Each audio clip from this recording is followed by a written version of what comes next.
الله أكبر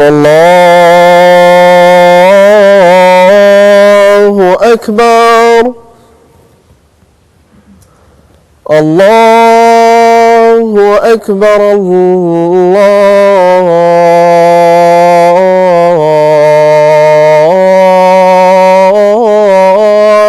أكبر.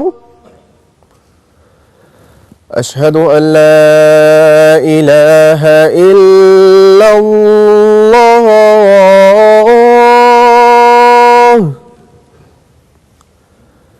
أشهد أن لا إله إلا الله.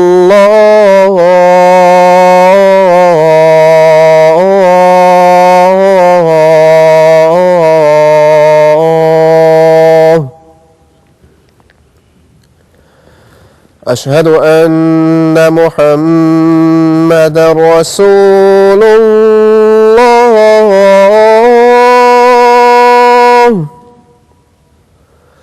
أشهد أن محمدًا رسول الله.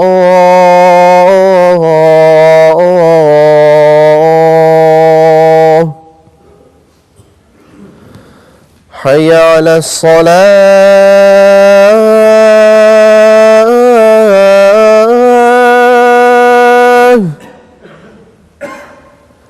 حي على الصلاة.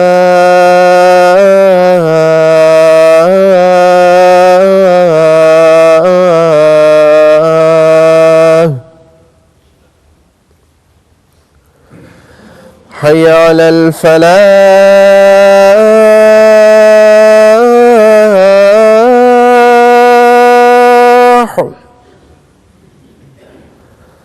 حي على الفلاح.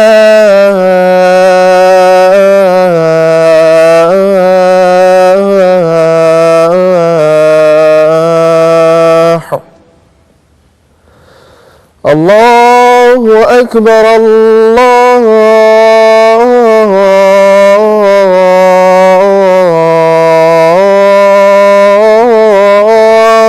أكبر.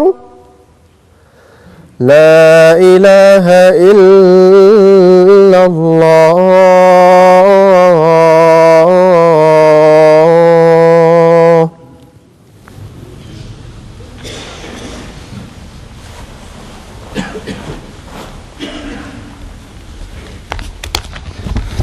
السلام عليكم ورحمة الله.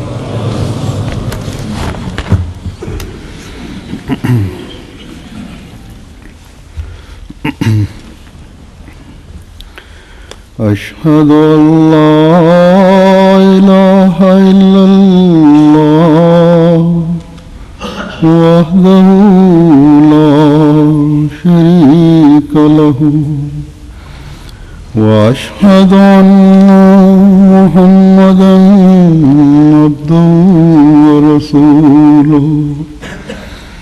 أما بعد فأعوذ بالله من الشيطان الرجيم. بسم الله الرحمن الرحيم. الحمد لله رب العالمين الرحمن الرحيم مالك يوم الدين. إياك نعبد وإياك نستعين. اهدنا الصراط المستقيم صراط الذين أنعمت عليهم غير المغضوب عليهم ولا الضالين وكذلك جعلنا لكل نبي عدوا من المجرمين وكفى بربك هاديا ونصيرا.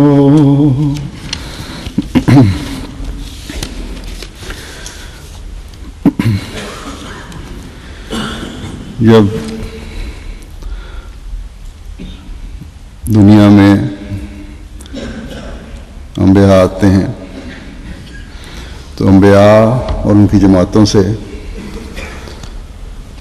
ہمیشہ یہ سلوک ہوتا ہے کہ ان کی مخالفت کی جاتی ہے، ان سے ہنسی ٹھٹا کیا جاتا ہے. قرآن کریم نے اسی بات کا نقشہ کھینچا ہے جس کی میں نے تلاوت کی آیت میں.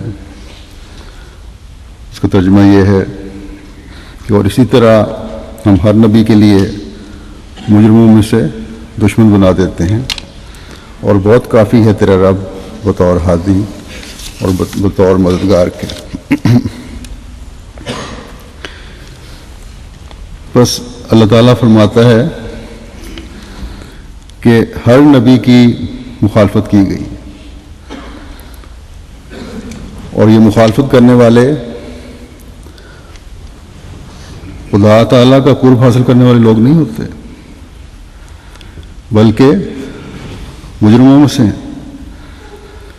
اور جب خدا کے نام پر خدا کے پیاروں کو تکلیفیں پہنچائی جاتی ہیں تو پھر ان مجرموں کے جرم بھی اور بھی بڑھتے چلے جاتے ہیں. بس جب آن حضرت صلی اللہ علیہ وسلم کی مخالفت ہوئی تو اللہ تعالیٰ نے آپ کو بھی فرمایا کہ یہ مخالفتیں مجرموں کا کام. دشمنان دین ہمیشہ ایڑی چوٹی کا دور لگاتے ہیں کہ نبی کے پیغام کی مخالفت کریں، اس کے کام میں روکیں ڈالیں، اس کے ماننے والوں کو تکلیفیں پہنچائیں. لیکن یہ مخالفتیں، یہ تکلیفیں، یہ قتل مخالفین کو کبھی کامیاب نہیں ہونے دیتے. آخر کار انبیاء ہی جیتا کرتے ہیں.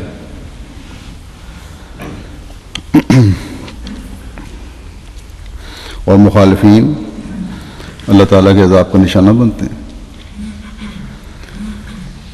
مکہ میں یہ صورت نازل ہوئی، سورۃ الفرقان، جس کی آیت میں نے پڑھی ہے.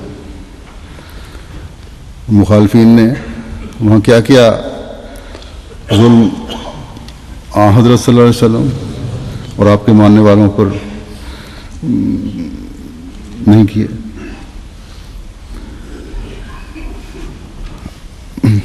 آپ ہر ظلم جو آپ پر ہوتا تھا اور آپ کے ماننے والوں پر ہوتا، اس پر صبر فرماتے اور صبر کرنے کی تلقین فرماتے. تاریخ میں کئی دردناک واقعات ہیں اس بارے میں. ایک واقعہ اس طرح بیان ہوا ہے جو عمار، ان کے والد یاسر اور والدہ سمیہ کا آتا ہے، جن پر بے انتہا ظلم کیا جاتا تھا. ایسے ایک موقع پر جب ان کو جسمانی اذیتیں دی جا رہی تھی تو آن حضرت صلی اللہ علیہ وسلم کا گزر ہوا وہاں سے. تو آن حضرت صلی اللہ علیہ وسلم نے ان کی طرف دیکھا اور بڑے درد مند لہجے میں فرمایا کہ صبراً آل یاسر فإن موعدکم الجنہ، کہ اے آل یاسر صبر کرتے رہو، یقیناً تمہارے اس صبر کی وجہ سے تمہارے لیے جنت تیار کی گئی ہے.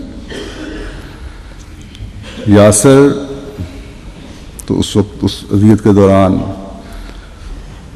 چند لمحوں میں ہی شہید ہو گئے. اور بوڑھی سمیہ جن میں کچھ جان تھی، ان کو ابو جہل نے ایک ایسا نیزہ مارا جو ان کے پیٹ کے نچلے حصے میں لگا اور وہیں تڑپتے ہوئے انہیں جان دے دی۔ تو یہ ظلم تھے جو حضرت صلی اللہ علیہ وسلم کے ماننے والوں سے بھی روا رکھے گئے، تاکہ کوئی آپ کے قریب نہ آئے۔ لیکن ان ظلموں سے شہید روحوں کو اور توجہ پیدا ہوئی۔